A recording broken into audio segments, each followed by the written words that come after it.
Hello, and welcome back to another episode of Andy's Toolbox. In this episode, this is going to be a homemade episode.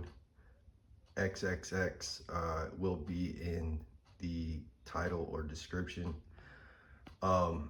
This is more of a continuation of the video that I previously did about the Doyle from Harbor Freight titanium carpenter's hammer. So in this video, I'm going to show you and tell you what I did to my Doyle titanium carpenter's hammer to take that hardware store feel off of it and put some of my own craftsmanship and my own personal touch into the hammer. The reason why I did this is because this hammer happens to be my most expensive hammer purchase. I have many of hammers, but I've never spent this much on a single hammer. Though you can, some of the snap-on dead blows, if you get up into the heavier sizes, the ball peen dead blows can get up to close to $200. But I digress. So first of all, I'm going to pan over the hammer after it is finished, and then I'm going to tell you what I did to get to achieve the results I got. So here's the hammer. I'm going to pan over it for you. Okay, so we got the hammer, and you can see how nice it looks now.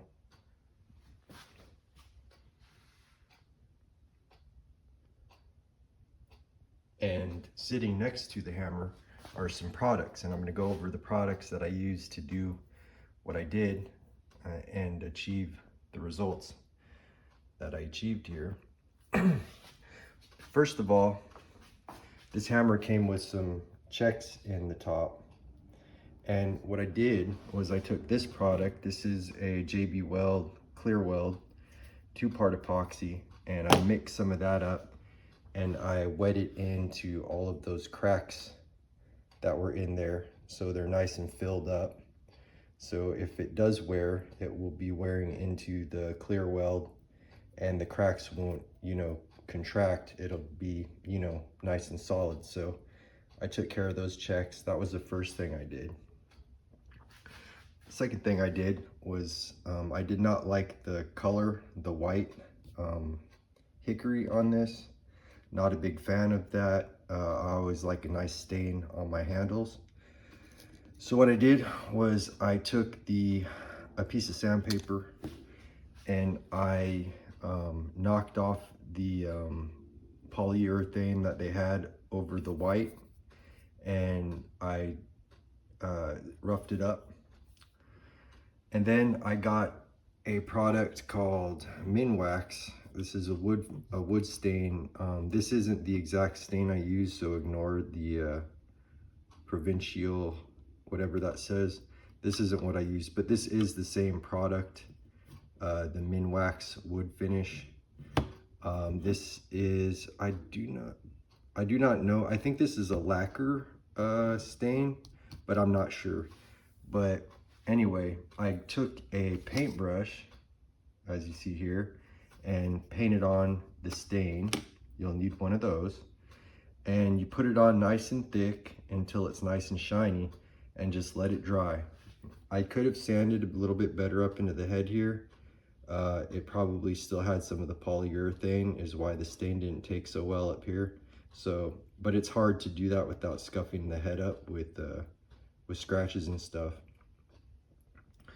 And let the stain dry overnight. Okay. Oh, I'm sorry. You'll notice there's some burn marks on here. I did before I put, sorry, getting ahead of myself here. Before I put the lacquer stain on, I put some char on it, some burn marks. If you can see, has it all around. Okay, it's got some char char marks on there. You know, came out very nice. And don't go too crazy, just a little, just enough to give it some character.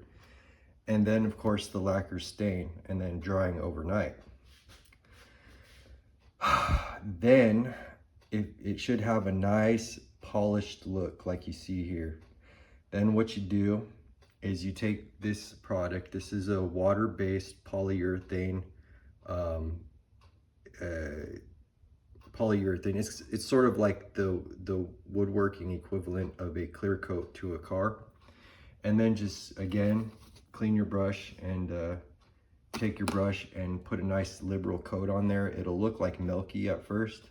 You know, try to get it as not too milky and not too drippy, but get it nice and coated, and then let that dry for about 8 hours. And that will also take another probably 48 hours to fully cure, but it's dry. This has been sitting for about 8 hours and it's dry to the touch. And then you will have a beautiful, you can see that, I'll have a beautiful titanium craftsmanship loaded, you know, loaded with craftsmanship and character. You can do any color stain you want. Or, you know, if you like the OEM look of the white handle with all that labeling on there and stuff, that hardware store look, then go. Or if you don't care, who cares, you know? Another tip is this did have a very, if you can see in here, it's darker in there because I couldn't get it with the wire brush. But what I did was I took a wire brush and I just shined that up with the wire brush by hand, you know, and I got that tan color off of there, and I put a little bit more shine into the head. And as you can see, the hammer came out beautiful. So that'll wrap up this episode of Andy's Toolbox. Like, comment, subscribe, hit that notification bell, and get notified when I release content like this. Drop a comment in the comments and I'll be sure to get back to you ASAP. Take care, guys. Good night.